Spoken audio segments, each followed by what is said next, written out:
வணக்கம் மக்களே, சற்று முன் வெளியான செய்தி ஒன்று வெளியாகியுள்ளது. அதிமுகவிடம் ரூபாய் 100 கோடி வாங்கி விற்று பாஜகவுடன் கூட்டணி வைத்த பாமக ரகசியங்களை உடைத்த ராஜகம்பீரன். வாங்க வீடியோவை காணலாம். அதாவது பாமக நிறுவனர் ராமதாஸை தான் தனிமைப்படுத்த வேண்டும் என்றும் அன்புமணி நினைக்கிறாராம். ஆனால் அவர் அரசியல் செல்வாக்கு மிக்கவர் என்பதால் பல்வேறு கட்சியினரும் அவரை சந்தித்து பேசி வருகிறாராம் என்ற அரசியல் தான் விமர்சகர் ராஜகம்பீரன் அவர் தெரிவித்துள்ளாராம். ராமதாஸ் மற்றும் அன்புமணி இடையே வார்த்தை மோதல் வலுத்து வருகிறதா தொடர்பாக அரசியல் விமர்சகர்களும் ராஜகம்பீரன் யூடியூப் சேனல் ஒன்றிற்கு அளித்த பேட்டியில் தான் அவர் கூறியதாவது, பாமக நிறுவனர் மருத்துவர் ராமதாஸ் அவர்களை காங்கிரஸ் மாநில தலைவர் செல்வ பெருந்தகை சந்தித்தாராம். இதனைத் தொடர்ந்து விசிகாவின் வன்னியரசு சந்தித்துள்ளாராம். இதனை அன்புமணி ராமதாஸ் கடுமையாகவும் விமர்சித்துள்ளாராம். கடந்த கால அரசியல் வரலாறு அறிந்தவர்களுக்கு தெரியும், ராமதாஸ் மீது விசிகா பேரன்பு கொண்ட அம்பேத்கர் சுடர் விருதும் வழங்கியுள்ளது. அடையாட்சி பறையர் மோதல் என ராமதாஸ் திருமாவளவனுக்கு முன்பே இருந்துள்ளாராம். அன்புமணிக்கு என்ன பிரச்சனை என்றால் ராமதாஸை தனிமைப்படுத்த வேண்டும் என்றும் அவர் நினைத்தாராம். ஆனால் அவரோ தனிமைப்படுத்த முடியாதவர், பல அரசியல் கட்சிகள் தலைவர்களும் வந்து பார்க்கக்கூடிய செல்வாக்கு மிக்க ஒருவர் என்றும் சொல்லப்படுகிறதா. அன்புமணிக்கு அடிவயிற்றில் பட்டாம்பூச்சி போல் என்று பறக்கிறதாம். கலைஞர் மறைவுக்கு பிறகு ஸ்டாலின் கட்சி தலைமை பொறுப்பை ஏற்பது போல் ராமதாஸ் பாமகவில் இருக்க வேண்டும் என்று விரும்புகிறாராம்.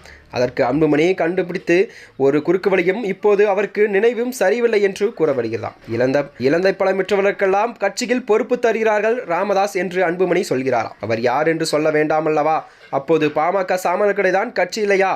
அவர்களுக்கெல்லாம் ஓட்டு போட்டுதான் அன்புமணி மத்திய அமைச்சராக ஆக்கினாராம். பாமக அருள் இருக்கிறாரோ அவரையே சொல்கிறார் என்றும் ராமதாஸுக்கு நினைவு சரிவில்லை என்றும் பாமகவை நானே நம்பி வைக்க வேண்டும் எனவும் கூறியிருக்கிறாராம். மேலும் இதனைத் தொடர்ந்துதான் அதிமுக முன்னாள் அமைச்சர் சி.வி. சண்முகம் அவர்கள் ராமதாஸை சந்தித்து தனக்கு தெரியாது என்று அன்புமணி சொல்கிறாராம். மாநில அமைச்சராகவும் மாவட்ட செயலாளராகவும் இருக்கும் சி.வி. சண்முகம் ராமதாஸை சந்தித்து தனக்கு தெரியாது என்று அன்புமணி சொல்ல அப்பட்டமான பொய் என்றும், அல்லது அன்புமணி தெரியாமல் சி.வி.க. சண்முகத்தை சந்தித்ததன் மூலம் ராமதாஸ் தனியாக தேர்தல் உடன்பாடு வைத்துக்கொண்டு தனக்கு தெரியாமல் தேர்தல் செலவுக்கு பணம் வாங்கி விட்டாரா என்ற மறைமுக குற்றச்சாட்டும் எழுந்துள்ளதா.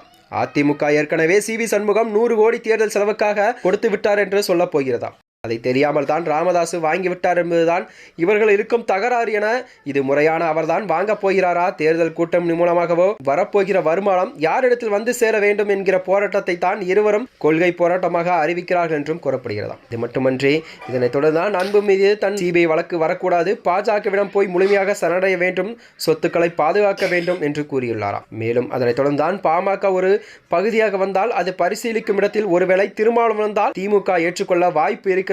திமுக கூட்டணி நோக்கிதான் பயணிப்பதற்காக ஒரு வாய்ப்பு உள்ளதா என்பதை நோக்கிதான் ஒரு படியாகத்தான் செல்வ பெருந்தகை சந்திப்பு உள்ளது என்று மக்கள் மத்தியில் பார்க்கப்படுகிறது. மேலும் இது போன்ற வீடியோக்களை தெரிந்து கொள்ள நமது சேனலை மறக்காமல் சப்ஸ்கிரைப் செய்து கொள்ளும். நன்றி, வணக்கம்.